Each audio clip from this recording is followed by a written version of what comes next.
Hello students, इस video में हम ये देखने वाले हैं कि time period of simple pendulum किस तरीके से वैरी होता है अगर उसका जो बॉब है यानी कि कुछ आपका सिंपल पेंडुलम ऐसे दिखता है।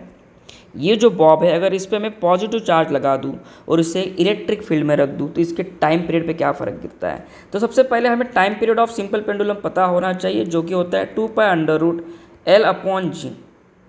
ओके, चलो इसको सॉल्व करते हैं अभी डिफरेंट केसेस के साथ। तो सबसे पहली केस लेते हैं ये। इसमें क्या दिया गया है समझो। पहले एक बॉब दिया गया है, इस पर पॉजिटिव चार्ज है, ऐसा इमेजिन करो। पॉजिटिव चार्ज और इलेक्ट्रिक फील्ड का डायरेक्शन देखो वर्टिकली अपवर्ड है। अगर इलेक्ट्रिक फील्ड का डायरेक्शन वर्टिकली अपवर्ड है तो बच्चों यहाँ पे सभी पॉजिटिव चार्जेस है, यहाँ पे नेगेटिव चार्जेस है।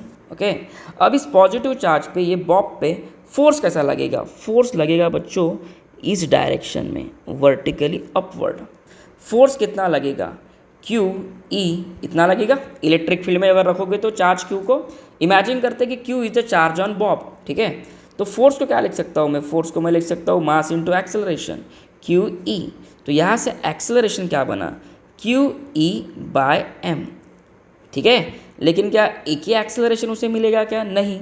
तो चलो पहले तो इस एक्सेलरेशन की डायरेक्शन बता दो। ये रहेगी वर्टिकली अपवर्ड, जिस डायरेक्शन में फोर्स उस डायरेक्शन में एक्सेलरेशन, यानी कि इस बॉब पे ये डायरेक्शन में एक एक्सेलरेशन लग रहा है जिसकी वैल्यू कितनी आई अपनी? Q E by M. लेकिन ये जो आपका बॉब है इसका कुछ ना कुछ वेट रहेगा और वेट के कारण इसको एक्सेलरेशन ड्यू टू ग्रेविटी भी तो मिलेगी। इसको हटा देता हूँ मैं नीचे के चार्जेस को।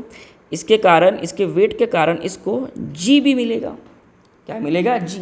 तो यहाँ पे नेट एक्सेलरेशन देखो, यहाँ पे एक्चुअली दो एक्सेलरेशन है। उस बॉब पे, वो जो बॉब है उस पर दो एक्सेलरेशन है। एक वर्टिकली अपवर्ड ए है और वर्टिकली डाउनवर्ड जी है। ये पहला वाला एक्सेलरेशन आया उसको इलेक्ट्रिक फील्ड के कारण।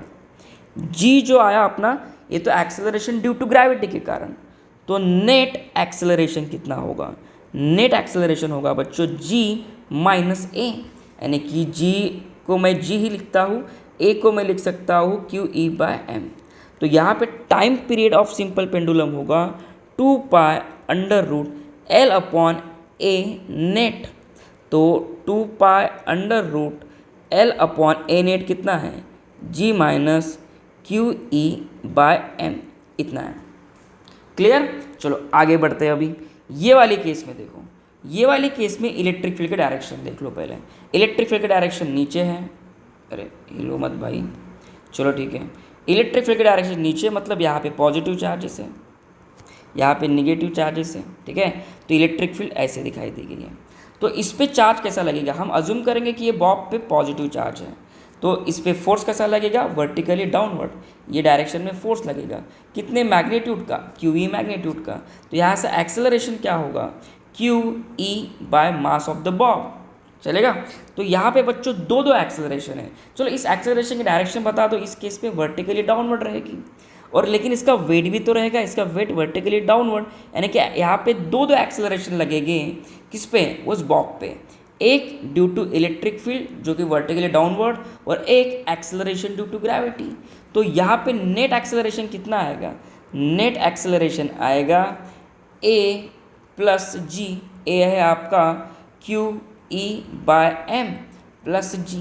तो इसीलिए यहाँ पे बच्चों नेट एक्सेलरेशन को देखो क्या किया है उसने, ऐड किया गया है। क्लियर? तो यही एक केस बनती है इसकी इलेक्ट्रिक फील्ड की। किस पे? Sorry, time period of simple pendulum की। कौन से केस में? जब उसे हम इलेक्ट्रिक फील्ड में रखते हैं। तो दो केसेस को अच्छे से याद कर लेना। Thank you so much for watching this video. Bye everyone.